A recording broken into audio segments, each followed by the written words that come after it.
You're listening to the Tilt.show. Tech in Latam today. The show that tilts Latin American tech to the next level.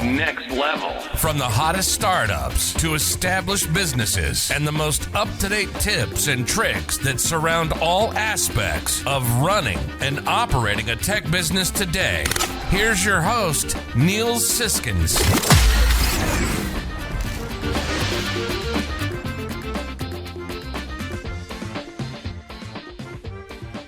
Ionathan, thank you very much for joining the podcast today. I wanted to ask you, first of all, where are you located? Now I'm in Tel Aviv. Actually, I'm in a little small city. It's called Givach, well, right next to Tel Aviv. Okay. But here in Israel. Are you on the beach or just a little bit away from the beach? So let's say it's a 10-15 minute drive, not that far. Okay, cool. And what's your background? Tell me a little bit more, like, you're obviously Israeli. I mean, let's start at the beginning. Like, how did you go from where you were, like, starting a private air charter app for the Latin American market? So there's got to be an interesting story, I'm pretty sure. Yes. So I'm going to try to keep it short. So basically, I was born and raised till 2008 in Colombia. Bogota is my hometown. And ever since 2008, I left Colombia, like many, to study. I did my first degree in the States. My wife now, she's from the States as well. We live here in Israel, but she's from the States. We lived in New York for a while. That's where I got my first degree.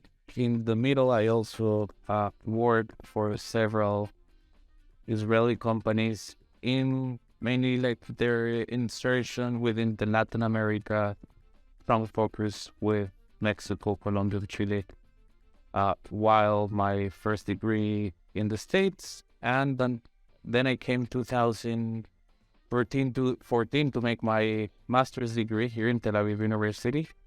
And I started with a small consulting company for startups that want to launch their products or, their solutions in the Latin American markets. We helped, quite of them in few verticals. And then as soon or a few months before I was about to finish my master's degree, I got an offer from well-respected startup within the medical or the e-health field here in Israel. So they wanted to expand to Latin America, and they wanted, everything kind of like somebody would lead the expansion, and it went from regulatory affairs, plus this were medical devices, to anything from a commercial partnerships, marketing. And that's what I did for several years for several companies, first in the health sector and then for the most recent years, mobility and transportation, really from startups, Israeli startups. Actually, one of them last year became a unicorn that I consulted for, and creating the concept of a marketplace in mobility, which is what I've been doing, for the past 2 years for this essentially only in urban transportation. And my previous startup before, and that's kind of how all this experience in the world and the degrees end up in the passion of connecting Latin America, or the market that I know, and which is my kind of hometown, which back then was with the States, but now what I call my house. And yes, I am also Israeli, and I've been living here, and so far, it's very happy, and it seems that I'm gonna at least stay here for the next year. And in my previous startup before I founded Flaps with few other partners and investors, all of them Latin Americans, by the way, on the first stage of the company. I directed the expansion, let's say, of this Israeli startup, which was called Care Mobility. It was a business unit of a larger corporate core called Care Technologies. And were they doing private jets as well, or a different vertical? So they were doing also, let's say, a one-stop shop for urban transportation. So they were connecting like the pool of the mobility, but urban mobility. So scooters, public transportation, ride-hailing, taxis, kind of like providing technology to connect that world. So kind of developing a marketplace in the more broad sense or the digitalization of the industry. So going from that world, basically urban mobility, how do you bridge that to like private jets in Latin America? And basically, in terms of like private jet chartered, why would an app help? What's wrong with what's wrong with the private jet industry that it needs an app basically where you can order a private jet? Sure. So to give you just a number that has a strong connection to why the past or kind of the previous knowledge turned into private aviation. As I mentioned, I've been living in Israel since 2014, but all of my professional and anything that comes to work has been focused or based in Latin America. So I had to travel intensely just in the previous 3 years before the pandemic, before COVID-19. I was, and I counted them because I am a big passion and aficionado of traveling, airplanes, airports, business traveling. And I took around 387 flights of all sorts. That of course include a very small portion of some charter flights, especially for helicopters. Once or twice that I went into the Caribbean on Miami, and then 1 or 2, let's say, private jets that I got invited, which is what was quite, eye-opening. So my passion, and in Colombia there's an expression, I don't know if you've heard it, but it's los gajes del oficio, kind of, the what is required for work, like the job description is traveling. And, I've been combining recently now in clubs my passion, which are airplane and creating marketplaces for a specific industry. That to answer your second question.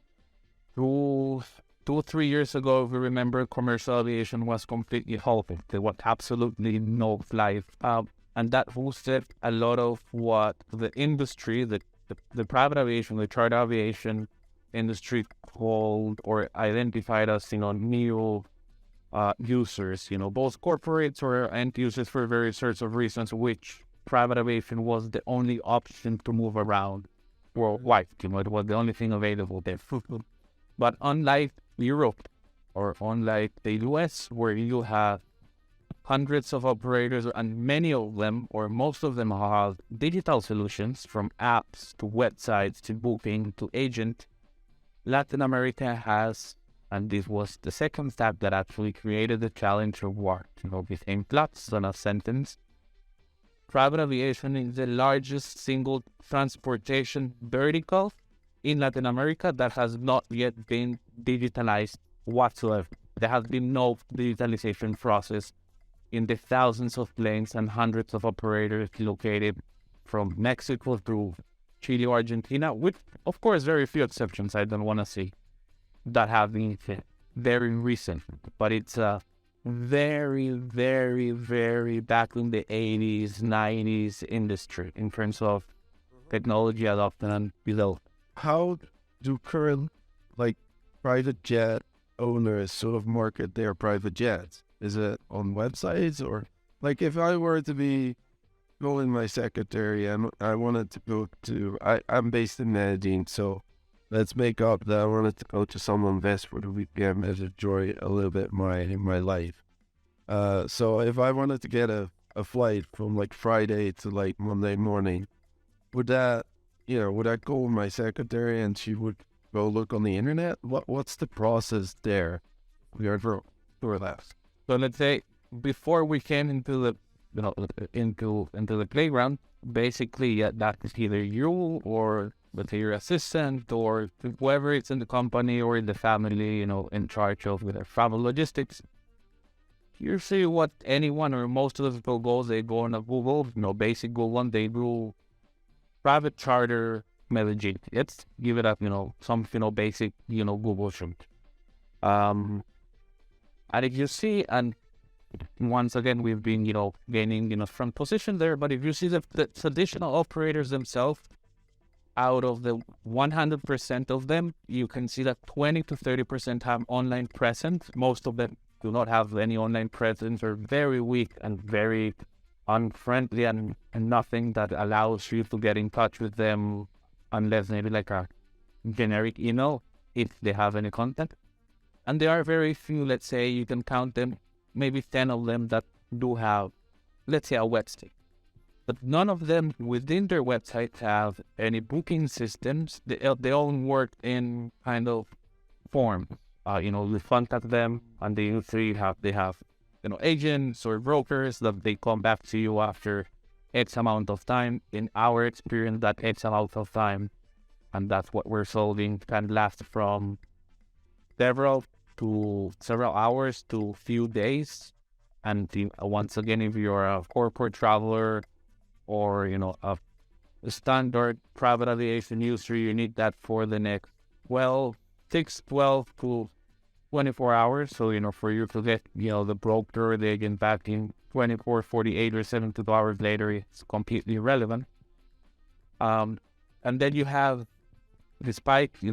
Let's say that you gather information about 2 or 3 operators from a Google search, and you have to go and contact each one of them in case that you want to have kind of transparency, just to check if any of them are the price that they're giving you makes sense. Because it is something very peculiar also from customers coming from outside Europe or the US. Prices in Latin America for certain aircraft or in certain periods are higher substantially than in the US and in Europe for multiple factors. So you might be, used for X amount of aircraft, or specific aircraft for, let's say, $3,000 or $4,000 an hour, but you won't find it, let's say, in Colombia or in Chile for less than 5 or 6. So once again, let's say that you want to reach out to multiple, at least 2 of them to compare options. And in that process, it can not only take you, or it will definitely take you weeks, or at least a week, in order to get an informed, or at least a basic knowledge of how does the market work in terms of available aircraft under price. So one of the things that, if you look at pricing, if you compare urban mobility, let's say I wanted to get an Uber to go around town. In most cases, there's classes of Ubers. Of course, there's more exclusive Ubers, and there's basic pricing that have in every market. But in general, it doesn't really matter if a Skoda shows up or a Mercedes. It's the same price, and it's kind of a universal product, I would say. How does that work in private aviation? So there's small planes, there's big planes, and each have a specific cost. How many options does Flaps offer, and how do you distinguish? How do you make a universal? How does that work? Because there's that many variables, I would say. Absolutely. And that creates, what you just mentioned creates a beauty of the industry and a challenge within the industry in product-wise. What's the beauty of this? As you said before, in terms of the user experience, and this is something that has been, the absolution over time, as speakers also mentioned. But before, you used to have the Uber, all sorts of categories. Now you will have what in general was used in different experiences or type of vehicles, which as a user find is, at least most of the users, I don't want to say urban mobility, I'm not there still an expert, but definitely in Latin American private aviation, multiple options. The challenge from, let's say, yes, it creates a beauty of different levels of standards, different pricing from very affordable, which is what is pricing for most of people. Private aviation is not only the jet for the rich and famous. Absolutely no. There are many ways to decide private completely for very similar to what you're looking into a commercial, first or business class, which it's another story. It's an assistant in the Latin American carriers, but fares in comparison, and everything up to definitely after prime experience from end-to-end in different, luxury or healthcare. So just to ask about that, so you're saying like, hey, it can be affordable option, but yet the Latin American market is more expensive. Does flaps help to reduce the cost of aviation, private aviation as well? Does it, for example, also reduce what the industry calls dead legs? Basically, if I'm going to order a plane from Medellin to San Andres, the plane's not going to wait the entire weekend from the turn. It's coming, it will fly back to Medellin if that is home base. And that's a cost factor as well. So how does Flaps help with that? Are you marketing any dead legs there as well? Absolutely, and that's actually one of the fantastic things of the industry, and it's around 40 to 50% of the flights, as you said, they fly one of their legs, they fly empty. As a matter of fact, we do have on a monthly basis several empty legs, or those flights that are empty in different routes. Now, unlike commercial aviation, we might have routes which are very unique. So let's say to a certain specific, department or region, which coming back there's no demand itself, but then we do have as well some flights for the main hubs, Cartagena, Bogotá, Medellin, or international, Bogotá, Panama, Mexico, or Toluca, or Miami, or stuff like that. So Santiago. Now, yeah, in general, let's say that's the percentage of the industry. We 100% of our on inventory, what I call this, our charter flights, which we have in one of their legs empty, we do offer them what we have created specifically for Colombia on a very, very strong focus toward entrepreneurs and the startup ecosystem, is for them to access, let's say, private aviation or jets in the specific, let's say, value proposition, paying only for the seat, not for the entire aircraft, which is kind of how the the empty leg works. You're just paying for your seat. So to give you examples, we've created, depending on the aircraft as well, but anything from $100 up to $300 on a route like Bogotá, Medellin, or $500 if it's private jet, like the ones that you can see on Instagram, a Hawker or a Falcon, stuff like that. And around $500, $800 to $1,000 on international routes as well, depending on the type of airfare. Which is, as I said before, it's not only helps both the operators, ourselves, the industry to be more efficient, that also has an impact in something that is very important, which is sustainability. We actually optimize offer and demand, so the planes, they're gonna still flying, but they're gonna optimize their kind of consumption added to all the other initiatives from the industry on safe fuel and stuff like this. But we are definitely helping not only the industry, but also new profiles or new coming in these new products of private aviation within Latin America to act as an experience, the benefit of flying private for a very affordable and yet competitive pricing. So if you're a little bit adventurous and you say, hey, look, I want to see if I can go, let's say from Bogotá to Miami, I can imagine is a popular route. Correct. Is there inside of Flaps, if I'm registering, but I don't intend to spend, the tens of thousands of dollars that I can imagine it would cost to rent a private jet from Miami to Bogotá, but I'm willing to take one of your seats. The price is right for me. Is there sort of a notification in the app that says, in 3 weeks we have a dead leg going from Bogotá to Miami? If you spend $1,000, you can get a seat from one of our planes. Is that how it works, or how would this work? So yeah, in short, you can download our app and you can see the different empty leg or the empty seat offers. Now, we are not, middle of this next release, which is coming in February, worked in push notifications just because we wanted to standardize and make sure that we have enough, let's say, offer to make it worth for the people to keep updated. We traditionally have been doing on a more reactive way, if I may, from the other strategies from mail marketing or different social networks as well, or WhatsApp, on different other channels, not specifically the app one, definitely with reaching out and letting the people know.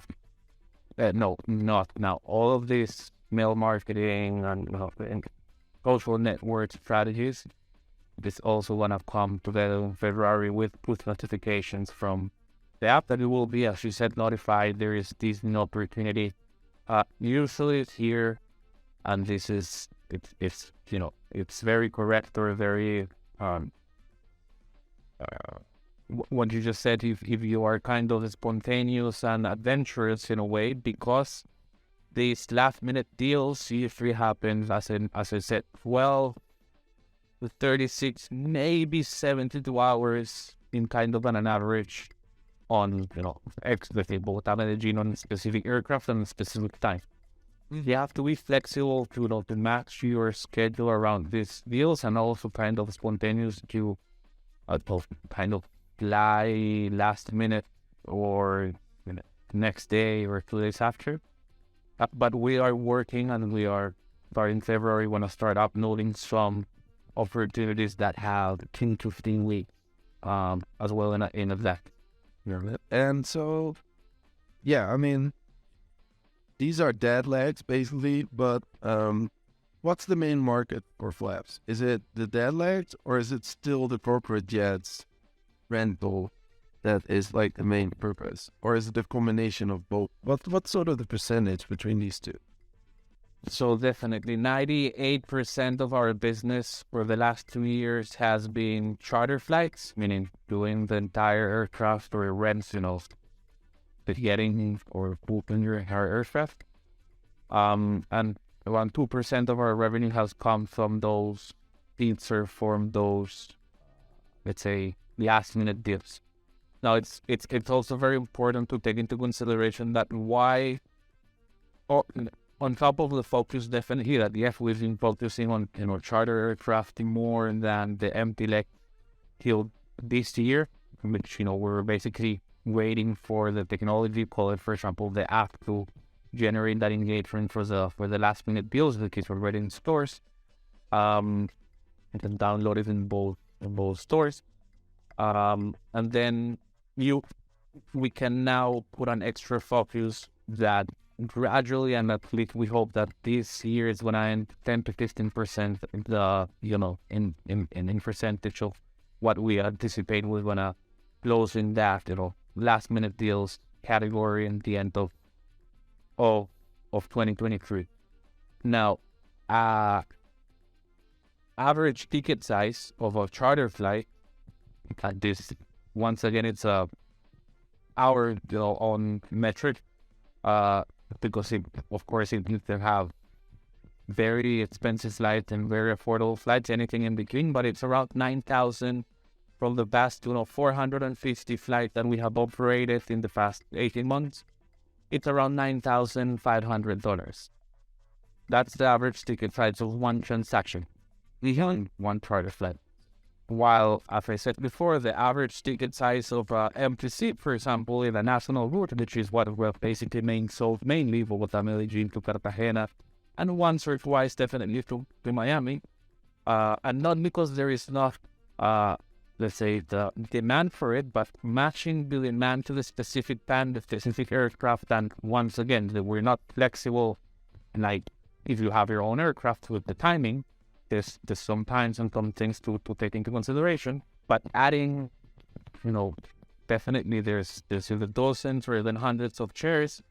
If the total of the sales, we do not get to a substantial percentage because of the ticket size of each one of the two different products.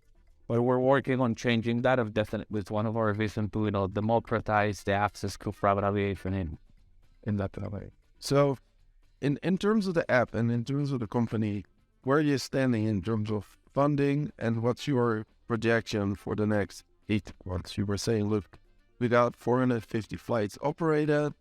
What's the current status of the Flaps app? Are you Series A, Series B, or are you still in the seed row? Yeah, I mean, so how does it look?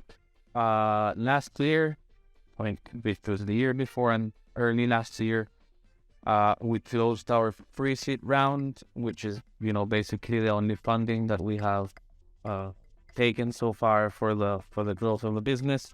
It was around 660K, which is what we've been using, but mainly we've been focusing on, growing the business other than the funding. With that, we have generated sales with, over 2.5 million, as I said before, over 450 slides, over 1,000 different last minute deals, 60 different routes, 50 type of aircraft in Colombia. We have also expanded to Chile and started also last year, November time, to make some more shows on the Mexican market. And now we're entering 2023, so that's in terms of what we raised. And now we're entering, what's next in terms of funding. We are in the seed round, so let's say we are looking to raise our seed round now this year, earlier this year. And we're aiming for around 4 million, which is mainly going to be focused on expanding our technology besides the app into two different main, but not only digital assets. One is our flapper business, which is corporate interface for moving of the aircraft. And what we saw is that in 2022, 64, almost 65% of our customers were corporate customers.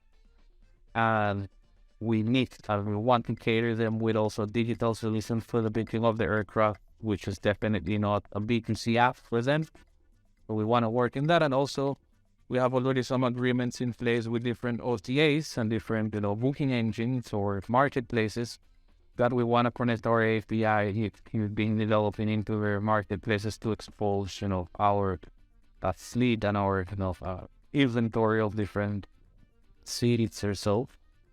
So we're focusing on deep developing of the technology and expansion to a natural market that I mentioned is Mexico, which also happens to be 5 to 7 times larger than both Colombia and or Chile in terms of the market size, and it's actually top 3 or top 4 largest market worldwide.